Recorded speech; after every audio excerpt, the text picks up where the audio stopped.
Welcome back to DAGryffyn Hobby. My name's Dave. Progress continues on the layout expansion.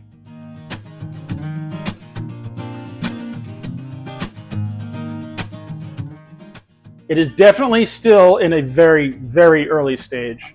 I tried a whole bunch of stuff on AnyRail over the last few months to try to get an idea for what I wanted to do. I wanted to make sure it made sense as far as going along with the rest of the layout. I don't want it to be a completely different looking or feeling type of a section. I've spent some time laying out track and just mocking up different things, moving tracks an inch this way, an inch that way, trying to get a feel for what my options are. And I'm getting closer to knowing what I'm going to do, but there's still a lot of decisions to make. One of the things I did that you wouldn't necessarily see is I got a cutoff wheel for my miter saw. It's a 10-inch wheel, and it's abrasive, but it definitely cuts through track pretty well. The problem is if you try to cut through the track without any sort of support, it destroys the rails. My small cutoff wheel that's powered by my air compressor isn't as rough on the rails, and you can cut them without any sort of support. But with this big disc on the miter saw, you really need something. I made this wonderful looking jig. Scrap piece of plywood. I marked on it where the rails would go, and I ran this over the table saw and cut maybe a little less than halfway down into it. So that way, when you want to cut a piece of track, you kind of just snap it right in. And that was just, each one is just one cut with the blade. It was the perfect width to hold the track. Now I've got these two grooved sections here so that the cutoff wheel doesn't have to deal with the wood, because it doesn't like cutting wood. You can kind of see it almost kind of just burns it. So these divots here allow the blade to come down and cut the rails without digging into the wood too much. Only used this a couple times so far, but it seems to really be doing the trick. Here we go, a bunch of track for the expansion to my layout. I have a box of 42, box of 54, a box of straight pieces. Check these out. These are huge. These would be 96-inch turns. I really wish I was making a whole layout with these babies, but unfortunately not. Not this time anyway. I really don't know how much room you need to make a layout with turns that are all this big. I've got the track. I'm pretty excited. I ended up getting here a day early.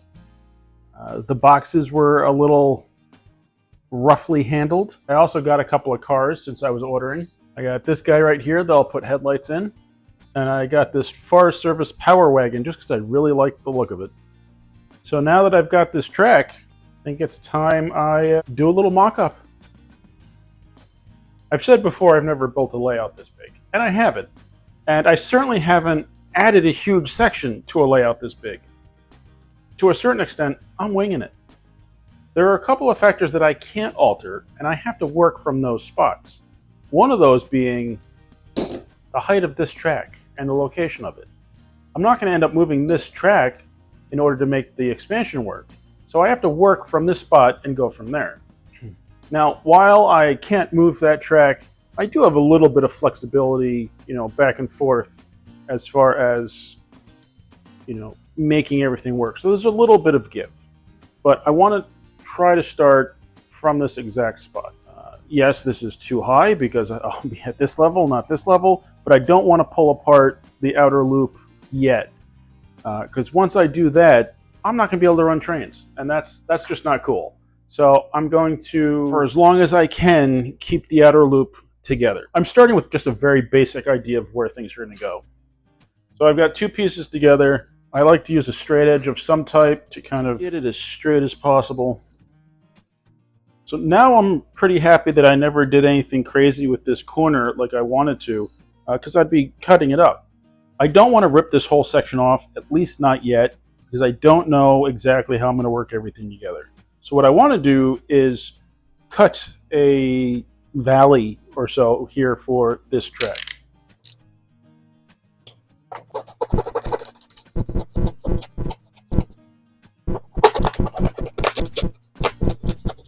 Getting some screws in there.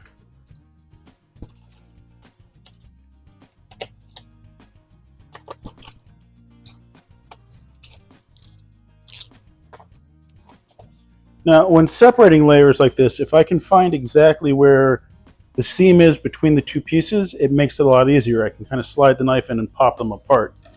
But I don't know exactly where it is because I've done a decent amount of sculpting on this side. On this side, I just don't know. I'm going to beat on this for a little bit and then we'll come back. Okay, so I did not have screws in there. I had finishing nails. And I find this interesting. It looks like they have rusted. Did they rust because of the caulk or something else? The moisture in the paint? I don't know. I would think more likely it would be the moisture in the caulk, but some of these aren't really right on the caulk. I mean, I know it's moist in here, but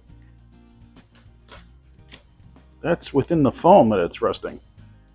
Okay, so my little valley is cut. I've got the track sitting there. I put a couple of toothpicks through one of the ties, through a piece of foam to kind of just keep it in place and level with the top of the track that's already there.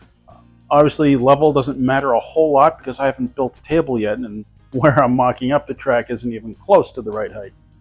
So now I have to figure out where the track is going to sit as far as the bridge is concerned. Even if it's not ending up being a bridge, you know, the land bridge, whatever bridge it is to get it from one side to the other. This is one of the spots I've thought of using the large turns. And the reason I'd use the large turns is that it will give it a much more gradual transition from one spot to the other. I don't want there to be a sharp turn in the middle of the straightaway, but I also don't want it to be just straight. It's going to take some fiddling to kind of figure out where this turn is going to go. Is it going to go further back or further out? So at the moment, I think I need to take a long section, put it between the two turns, and see how it looks. I like this for a transition because, like I said, it's a nice gradual change as opposed to a real sharp one. One of the things I always liked about N scale was how I could get really nice transitions between two sections with a piece of flex track in. I don't have that luxury with the tubular rail. Okay, so I have the location generally of this piece here based on trying to bridge the area with the two turns in the straight piece. So that then gives me generally the location of the straight here. One thing I'm trying to keep in mind, actually I need to change what I just did. I wanted to move this whole sheet an inch or two into the room, into the space, because I want to account for whatever I do on the edge of the table. So now I have to reposition the turn here. Okay, so now I'm back to knowing pretty much where this track is going to be. And it was very tempting from the beginning to use the 096 back there against the wall for the loop, but unless I mock it up and really love it, I'm going to stick with the 054, especially since that's what I bought the track for. Now I've got two of the 30-inch straight pieces overlapped at the moment because I didn't buy any short sections of track. And I've done this over the whole layout. I want to minimize joints between tracks. So instead of using three 10-inch sections, I've just used one 30-inch section in all those spots. So that means anywhere I have a straight track that's shorter than the 30 inches, I've cut it down from one of these longer sections so that I can, like I said, minimize any gaps. And it also gives me an ability to really fine-tune it as I'm finalizing the track plan. One of the things I'm not really particularly happy about with the original part of the layout is how close some of the track in the back is to the wall. So I'm going to try to remember that as I lay this track out. My tendency is to want to put the track as close as it can go to the wall so that I maximize the length of the run. The problem is then that either it gets way too close to the wall or I can't really put any scenery on the outside of it. And the issue with the main part of the layout is that it became very difficult to build up for the upper level. So I don't plan on an upper level on this section. but I want to try to learn from my mistakes and not put the track so close to the wall. I do want to fit a certain amount of track on the table, but then again, I don't want to be shooting myself in the foot by putting it too close. Some of this track is fitting very loosely together. That's okay, really, because I'm going to be putting it together and test fitting it, taking it apart. What you need is a pair of track pliers. They have that nice hole there and fits right around the rail and compresses it to reshape it and make it tighter. So before I put everything together permanently, I'll go around and crimp all the track ends. By pulling this turn further into the table, it really does give me a nice section here that I could do a lot with. I'm glad I thought about that before I got too far into setting everything up. One of the things I've thought about for this section is more of a urban area and possibly a trolley line right through the middle. I've always wanted to get a trolley line onto this layout, and it just hasn't happened yet. So I'm going to really try to focus on keeping that idea for this section of the table. It's gotten a little messier, but I've been playing with some ideas. The basic shape I don't think is going to change. Somebody had mentioned, why not just pull it away from the walls so that I can get around it, that way I don't need a lift bridge. And for a few minutes, I thought that was an amazing idea. What I don't like about it is it shortens the overall length of the loops. And I'm trying to maximize the length of the loops. So to move the table back so that it touches the layout that's already here, it's going to lessen the length of the loop, and I would like to not do that.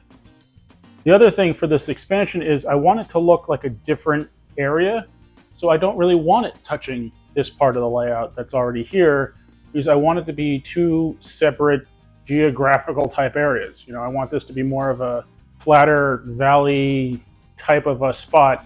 I don't want it to be mountains, and I want it to be separated. So I think I'm back to using as much of the space as I can and doing a lift bridge, regardless of how I do it, because I want to maximize the length of the loop. The Menards bridge. Since this is the piece that really got me considering the expansion, it needs a decent spot to go. I would put it towards the other end of the main loop here, but I want to do something else with that space. So I'm thinking this is most likely going to go here where the outer loop returns back to the main layout. It's a great, I think, visual barrier between this expansion part of the layout and then the track that goes back to the main part of the layout. I think it's going to be a fun spot to have that bridge. The next thing to consider then is, do I get another one so that the inner loop returns to the main part of the layout with the same bridge, or do I design it to look like a different type of lift bridge? I don't think I want two of the same. I think I'd want to do a different type of bridge. I really like the idea of putting the Menards bridge in that spot, because I'll be able to see it from most of the room. To the right of that, I've got the grain elevator. It seems kind of silly to dedicate a whole portion of a layout to a building I got for $5. Like a coal tipple would make more sense for my layout than a grain elevator, but I might have to try to get a coal tipple in elsewhere on the layout. The grain elevator is a neat building, and I think it makes sense on this side of the layout. So I'm going to try to work that in there. I most likely will not have an actual switch off the line onto the siding, but I don't plan on doing switching anyway. I just want it to look like it could be switched. Mainly because I like to run a variety of equipment, and the old Marks engines that I have won't run over the switches. So that's another consideration for eliminating the switches. This really doesn't look like much at the moment, because it isn't. I just have some tracks sitting there, but I'm trying to visualize a nice deep gorge or something of that nature with a big trestle across it. That's something I have a little bit of time to worry about. I'll want to know exactly what I'm doing by the time I build the benchwork. I'm not sure when it came to me today that I should put another fake siding on this side of the layout. I did kind of test fit one of these 022 switches, And again, I don't want to use it because the marks can't run over it. But what I did do is cut a 031 or 036. I actually don't know what this is. Probably 36. 31? Yeah, whatever it is. I cut it to mimic the shape of the switch so that the end of all three of those rails will butt up against the outer rail. Now, obviously, if I'm going to power this, I'll have to isolate this from the center rail so it doesn't short out. But for the moment, I'm just concerned about figuring out whether or not I want to put another siding here. I still plan on doing the 96 curves to transition between the two portions of layout. There'll be an 096, then two straight pieces roughly, so about 20 inches, and then the other 96 curve to straighten it out and connect it back to the other part of the layout. I was initially thinking this corner of the layout would be cut back and the track would be deeper in and go across over there, but I think this is a nice way to maximize the space, and it really isn't in my way to have it come all the way out to this corner. I might change my mind about that later and be a little upset with that, but I think I'm pretty happy with the way that track works in that spot. So most of this is still very up in the air. I'm going to keep mocking things up and moving things around until I feel more confident about it. This table will be at the same height as the rest of the layout. I have considered building it differently, but that I'm not going to bother to get into now. I'm at a point where I'm just going to keep moving things around and trying different things and seeing what I actually really like before I go and make any final decisions and build the benchwork. Now, this doesn't have anything to do with the expansion, but somebody had pointed out that the two switches I had here gave it a very S-curve type of a back and forth motion, and it didn't really make sense. So I removed the switch I had and put in another one so that it was a right hand instead of a left hand, and it really does look much better. I also had to change the spacing between the tracks because I picked up a coaling tower, and the legs did not fit between the tracks as I had them.